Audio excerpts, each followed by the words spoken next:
Yes, good morning. We are presenting on Svanholm, Denmark. It's Nathan and Oliver. So this is a big map of the world. You can find Svanholm on that red dot there. It's actually on Zealand Island, right there where the mouse is. So a general overview about Denmark and their social structure, stuff like that. Their currency is the Danish crown. It's KR. They have consensus-based politics, when you can kind of draw some similarities there to how Svanholm is run. And the three aspects of how Denmark is run socially day to day can be simplified as, in three words, simplicity, politeness, and equality. So Svanholm, the Ecovillage, was founded in 1977, and it's fairly large with 988 acres. When it was founded by placing a newspaper ad and attracted 130 people, but now it is decreased in population down to 80 adults and 30 children, and it is situated in a rural area in the north of Zealand. So the community values, they were kind of established based on four common ideas: income sharing, ecology, communal living, and self-government. Communal living, you can see that house in the picture there to the right or your left is the big, large communal living house where everybody stays. And so Svanholm is a commune, which means that everybody kind of pitches in together. They believe in the word self-lormfluenting right there. It means a group of people who work together, sharing responsibilities for the common good. And they're really big about that. So most people at Svanholm have off-site jobs, but they still offer 35 different jobs around the eco-village, such as farming and cooking, construction, stuff that gives back to the community. And everyone has to be a leader because decisions are made by consensus. And they believe that this kind of increased involvement in their decision making can actually lead to a more fulfilling life. So in Svanholm, they have a big focus in their community on children. Most children have daycare that they attend all the way up until they're 10 years old. There's a schooling and activity center for children to do sports, computer games, really whatever they're interested in. In this time of their lives, Svanholm really focuses on self-governing for the children, and that'll play a part later in their lives when they have to make decisions for the community as a whole.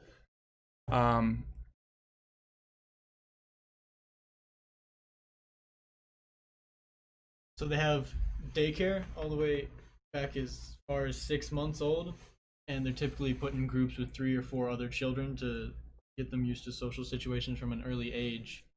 And then when they become 3, they can enter the kindergarten, and then they also have an elementary school for the ages of 6 to 10 years old, which takes about half the day. And then they go to the activity center for the other half of the day, which has more freedom, as mentioned.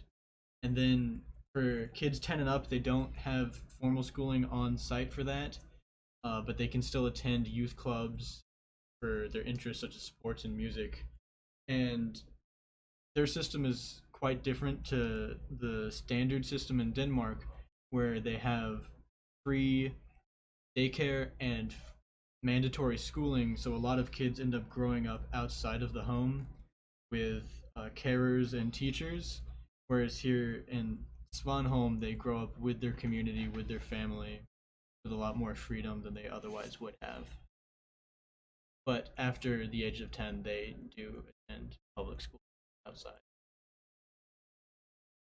So here's a discussion question for everybody. How would you want your decisions made if you lived at an eco-village? Elected few that speak for the whole, or voting by consensus, which usually comes at more conflict. Why one or the other? So joining Svanholm, there are a couple obstacles that would just put you on a blacklist for not joining. If you have any large debts, student loans, or if you can't really support yourself financially, the community is more based towards mature adults who can support themselves. If you take up a large amount of space, like a large family, then there's not a lot of room for you in Svanholm. And if you do not speak Danish, that is a no-go. They don't let you in. But the process of joining, you send a letter. You can visit a couple times. They'll most likely give you a mock interview for joining, just to see what your values are like and why you want to join. The whole thing takes about 1 to 2 years. That's why the population of Svanholm grows at a steady pace. And if you want to leave, you have to give them 6 months notice in advance. Okay, as for economy, all of their income goes back to the community, but if someone leaves, they are able to take their money back. There's not too much commitment there, and 20% is given back to the individual.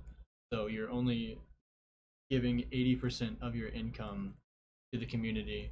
And because they have a form of government, everyone has an equal say in how that money is spent, and the various committees and common funds decide on what new potentially sustainability options they could explore and invest in the future. So for the food side of things, they specify or specialize in organic farming. They do livestock, forestry, and grow some veggies. The veggies are sold at food co-ops and local restaurants to benefit the farmers at Svanholm and also people buying the veggies. So half of the community works in service groups, whether that be in agriculture, horticulture, kitchen, building, accounting, and administration.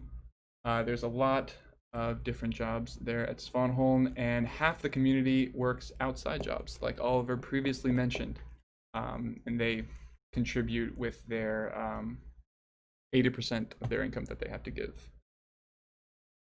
And unlike a lot of eco-villages we've studied thus far, they produce their own meat. They're far from being vegans. They have sheep, goats, cows, deer, chicken, and rabbits. So they produce their own dairy as well as their own meat. And their farmyard has a lot of components to it. And they mostly grow grains, beans, potatoes, root vegetables, and pumpkin. And their farms are about 450 acres. That's how much they take up.